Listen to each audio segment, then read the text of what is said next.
Very cool. So I've got a question here for you, Connor. What is the most important thing that people should know when it comes to listening? Yeah, it's a good question, and the answer is kind of complicated.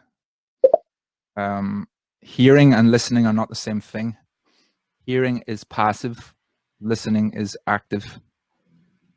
If you really want to learn how to listen, you need to first be aware that you listen with your brain, you don't listen with your ears. Your brain is like a mathematical priority machine. You can only really focus on 3 things at once, and the rest is in your subconscious. And I think it was a David Lynch quote, and he said, your focus is the size of a tennis ball and your subconscious is the size of an ocean. And I quite like that. I think it's quite reflective of what sound is. And like, if you put your focus on something, sometimes you don't see the bigger picture. So it's a kind of battle between being laser focused on a minute detail and then zooming out and seeing the bigger picture. And you need to jump between the two as a mastering engineer or as a sound engineer. It's not healthy to get too attached to a minuscule detail and lose sight of the bigger picture. And it's not healthy to only see the bigger picture and ignore the details. So I think, yeah, the thing with audio, recorded audio, is that it's really, really new technology for our species. It's only been around for a few decades, and we don't quite know what to do with it yet. So it's made us really intrigued and really interested by it. But don't forget that audio is literally a slice of frozen time. So we've captured time, and you can return back to the beginning and back to the beginning and back to the beginning. So your ear finds that incredibly fascinating at the start. Your ear really wants to understand why this time is looping. And there's nothing in nature that repeats over and over again identically. Like, there's no 2 trees that are the same. But when we have a piece of recorded music, it repeats identically each time we play it.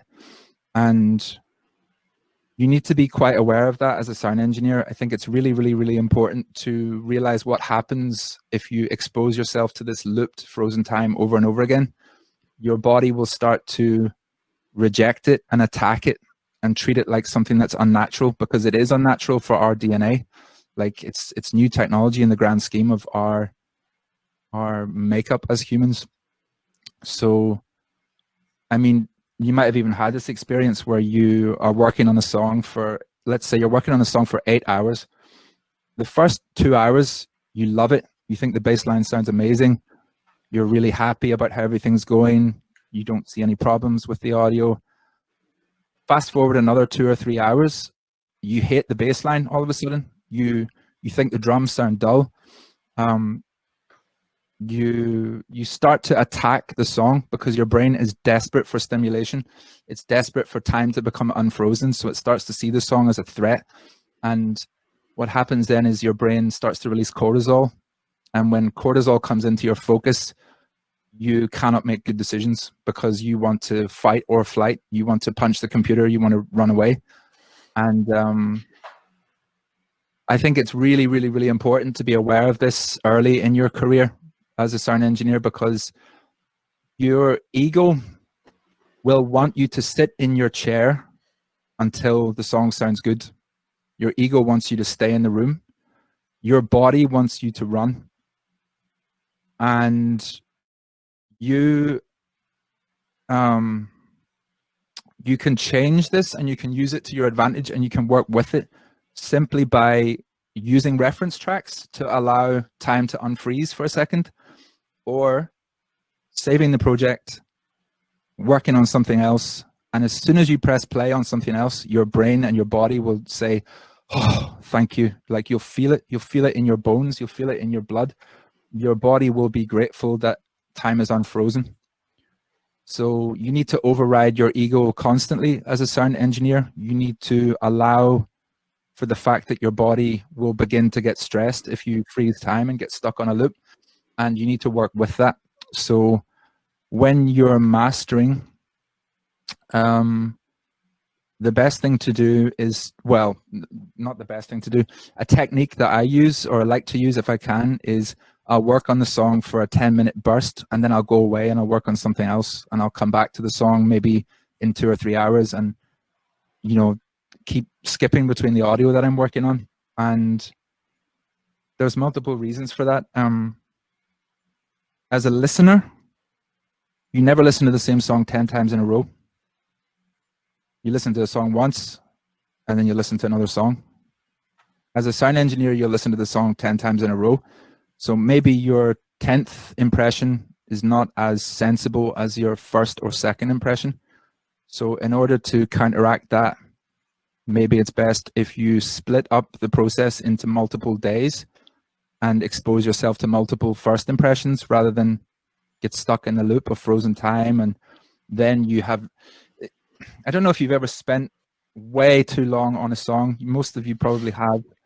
And when you press play, you have no idea what to do. You don't know if you should turn the hi-hat up by 12 dB or turn the hi-hat down by 12 dB. Nothing makes sense anymore. Your brain has consumed that piece of audio to the point that it's now locked. It can't change without stressing you out. It can't be anything else. It's hardened. And your brain has taken a song, which is chaos, which is constant moving frequencies, and it's just solidified it into a thing, and it can't see outside the box anymore. So my suggestion is take breaks, use reference tracks to unfreeze time, and listen to your body. As soon as you start to feel like you're getting stressed, save the project, go away, go for a walk, do something else, have a cup of coffee. And I mean, all through my audio engineering career, people would say, oh yeah, take breaks, but I don't think it's been really explained why you need to take breaks.